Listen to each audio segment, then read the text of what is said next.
alumnes han vist cancel·lades les seves pràctiques externes. Les diverses fundacions sobre TCAs aprofiten el Dia Mundial de l'Alimentació per fer una crida d'alerta i tenir en compte els efectes que el confinament i l'ús de les xarxes socials estan provocant en el jovent i en la seva salut mental. Txema Martínez ha rebut el Premi dels Jocs Florals de Barcelona 2020 pel seu poemari Maria. Ho ha fet durant la Setmana Barcelona Poesia, ajornada des del maig a causa de la pandèmia i en un acte ple de mesures en contra de la Covid.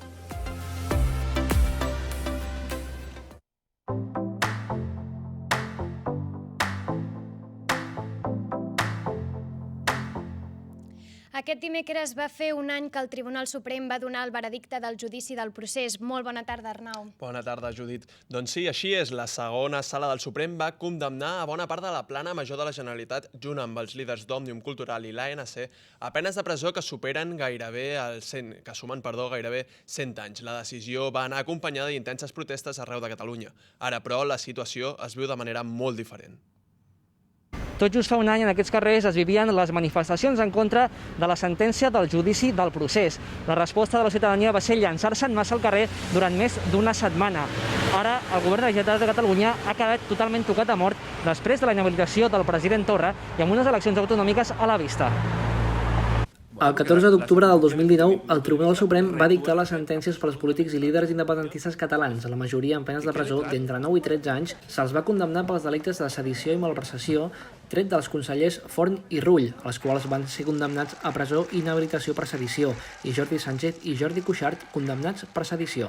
Així mateix, el ministre de Justícia, Juan Carlos Campo, va anunciar fa poques setmanes que el govern d'Espanya abordaria les qüestions dels indults als presos independentistes ben aviat.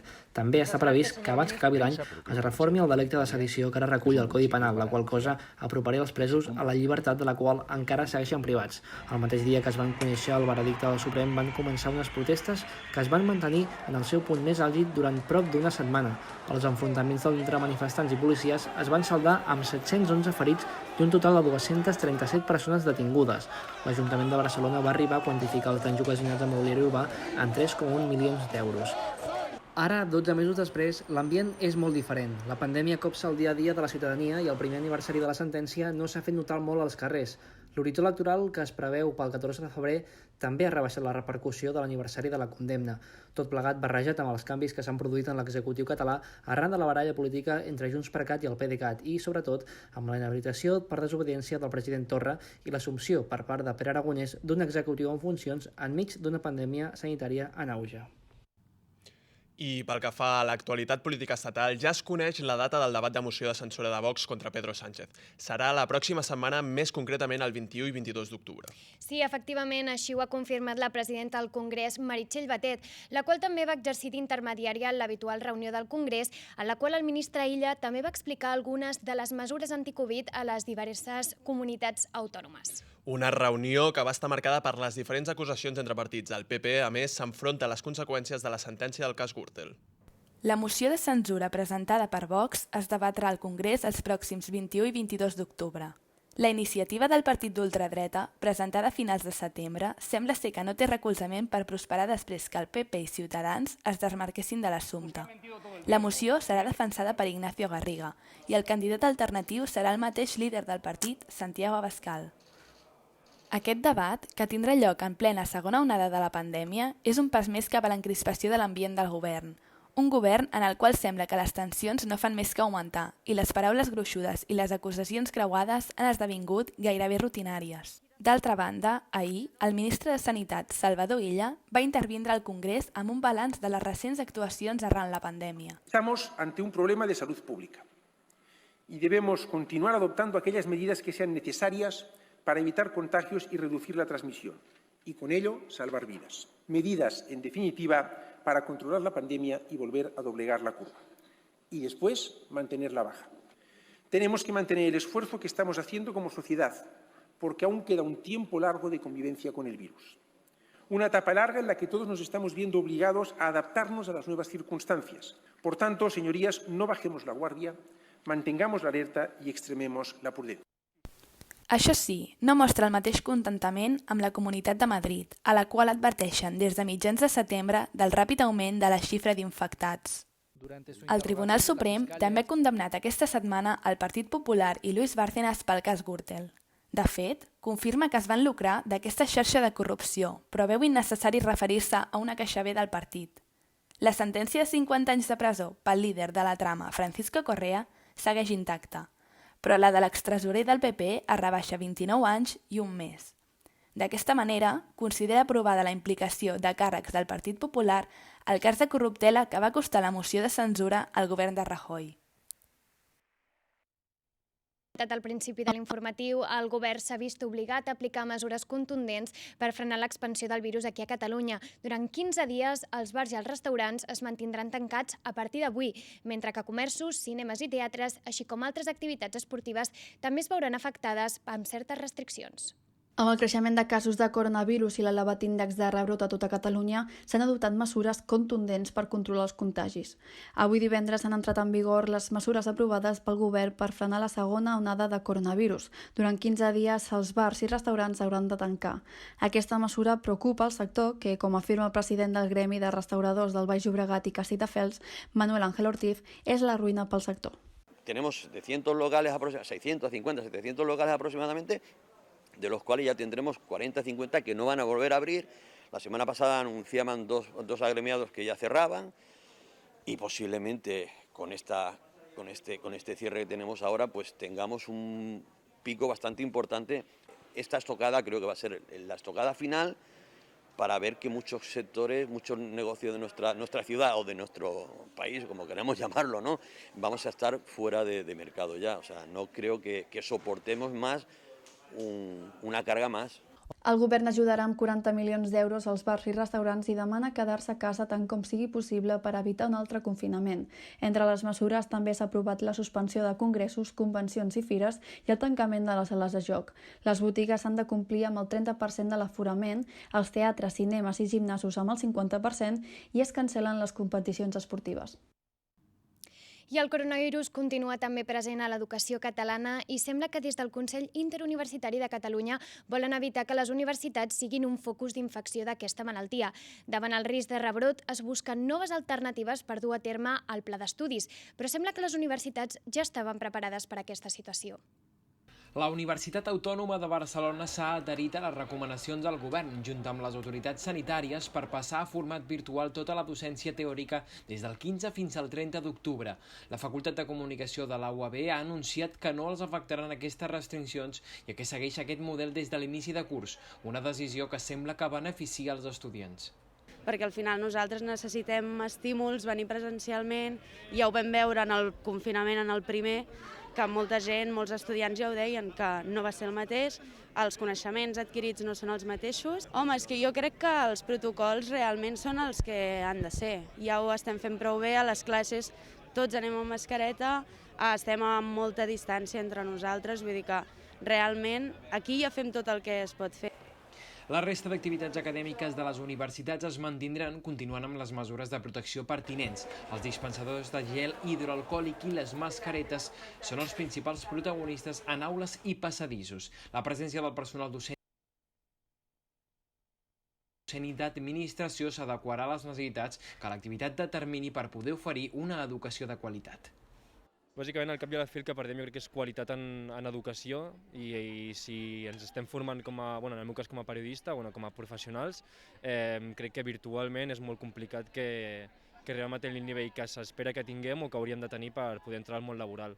Les universitats catalanes ja estaven preparades per una situació d'aquest calibre després d'haver-se adaptat al curs passat de manera forçada a les necessitats creades per la propagació del coronavirus. Tot i això, es recomana que segueixin totes les instruccions donades i que fora de les aules es mantingui sempre el distanciament social. Una altra vessant de les conseqüències provocades per la Covid-19 són les pràctiques universitàries dels alumnes de quart de carrera. Moltes empreses han cancel·lat les estades dels estudiants per por a possibles rebrots. Les que no ho han fet han optat per fer ús del teletreball. Amb la situació extraordinària del Covid-19, el curs estudiantil s'ha vist afectat per molts aspectes, entre ells les pràctiques curriculars dels universitaris. Per aquesta raó, estem a la Universitat Autònoma de Barcelona per conèixer de primera mà què és el que està passant. La situació epidemiològica actual ha obligat algunes empreses a cancel·lar les estades de pràctiques curriculars dels estudiants. La Universitat Autònoma de Barcelona també s'ha vist afectada per aquestes anul·lacions, i és que, tal com afirma la vicedegana de pràctiques de la Facultat de Ciències de la Comunicació, Carme Ferrer, aproximadament un terç dels estudiants s'han vist afectats. Els afectats, com dic, són una 60, sobretot del grau de periodisme, perquè és on tenim més estudiants, i la resta, en principi, ja sia presencialment amb torns o amb distanciament social o ja sia telemàticament, és a dir, teletreballant, estan fent les pràctiques. La gestió de les pràctiques per part de la direcció de la facultat no ha agradat a tots els estudiants.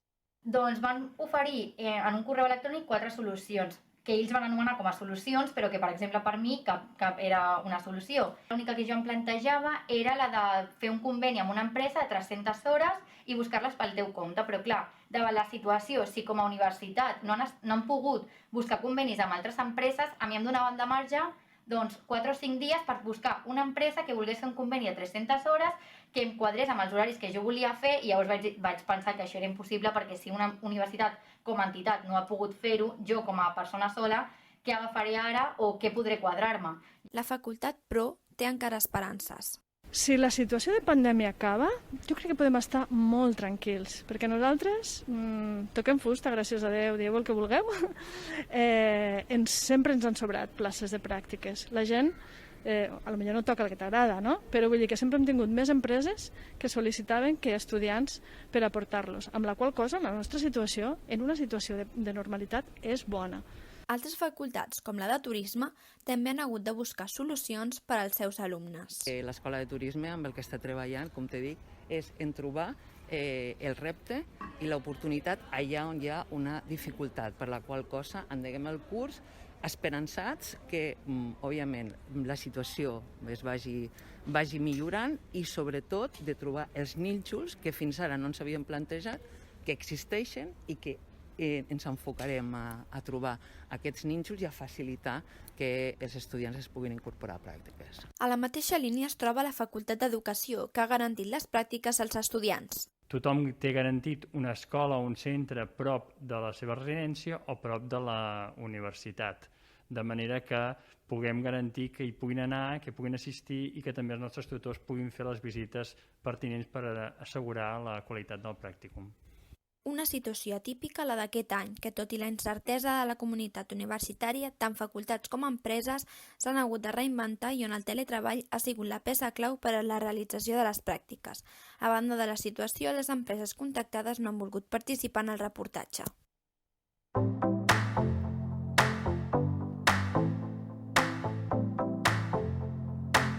I avui és el Dia Mundial de l'Alimentació, una data que contínuament està marcada per l'augment de la taxa de trastorns de la conducta alimentària entre els més joves. Aquest any, però, la crisi sanitària també ha estat la causant de que pugi encara més, ja que el confinament i amb ell l'accés constant a internet ha afectat en gran mesura la nostra salut mental. Avui, Dia Mundial de l'Alimentació, la Fundació Institut Trastorns Alimentaris recorda que, des de l'inici del confinament, els casos de trastorns de la conducta alimentària han augmentat en un 75% a Catalunya. El distanciament social ha provocat que, davant la impossibilitat d'accedir als centres hospitalaris, les consultes telefòniques s'hagin disparat i el sistema es col·lapsi contínuament. El confinament i amb ell l'accés constant a continguts sobre com perdre pes o menjar més sa ha derivat ara en una taxa d'atenció més alta de la normal i que preocupa els centres especialitzats. Missatges que contínuament ens estan donant de compte que quan sortim d'aquest confinament tothom s'haurà engreixat, hem de fer molt d'esport per compensar això, com un diàleg més de conya pot semblar que no afecten, però la gent que ara està passant un TCA sí que s'agobia molt. Quan estem amb accés a xarxes i accés a tot aquest tema social per internet les 24 hores, doncs pot afectar més. Degut a això, l'Associació contra l'Anorèxia i la Bulímia, en col·laboració amb l'Hospital Sant Joan de Déu, ha elaborat un protocol adaptat per abordar els trastorns de la conducta alimentària durant aquesta crisi sanitària, en la qual la comunicació amb els familiars ocupa un paper central.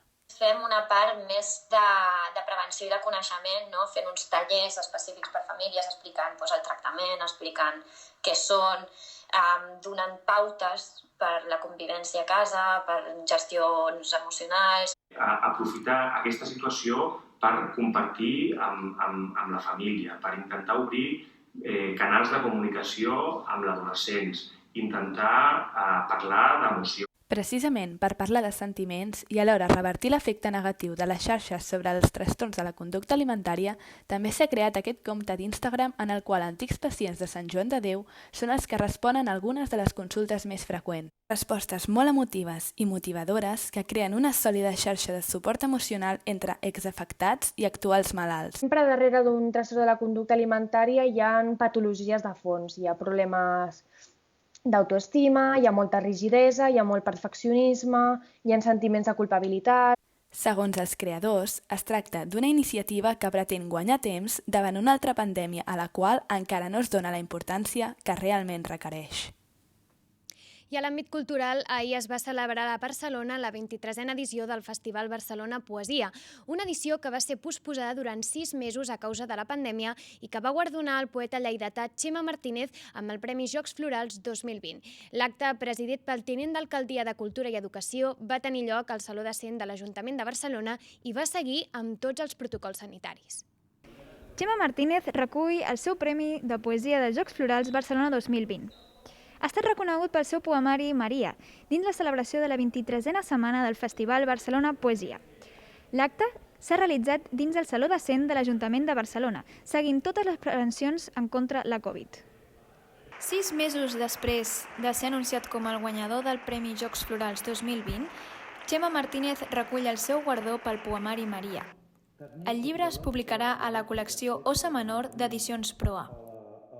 L'obra, inspirada en les 7 últimes paraules de Crist a la Creu, de Aydin, ha estat l'escollida d'entre les 80 peces presentades.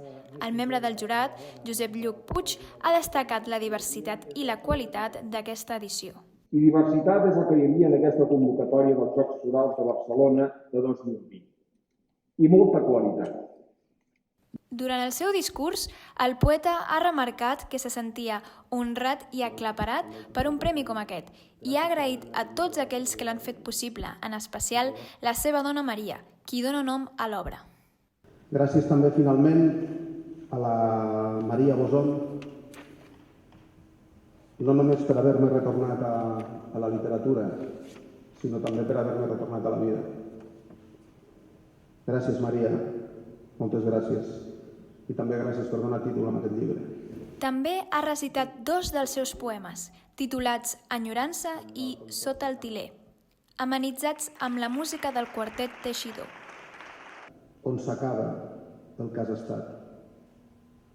I ja tot s'acompleix.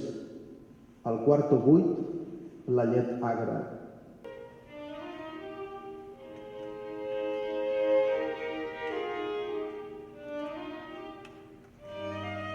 L'acte, presidit pel tinent d'alcaldia Joan Subirats, ha tingut lloc al Saló de Cent de l'Ajuntament de Barcelona, dins la setmana del Festival Barcelona Poesia.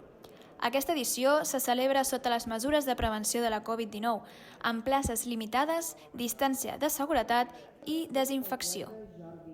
Bé, una bona notícia per la societat catalana, malgrat la situació actual. Doncs sí, però esperem que en vinguin més en les properes setmanes. Nosaltres tornem aquí d'aquí 15 dies amb moltes més informacions. Sí, mentrestant, però, podeu seguir informats de les notícies que vagin succeint a tots els nostres canals de comunicació, especialment a les xarxes d'Eves Media. Moltes gràcies i cuideu-vos. Bon cap de setmana.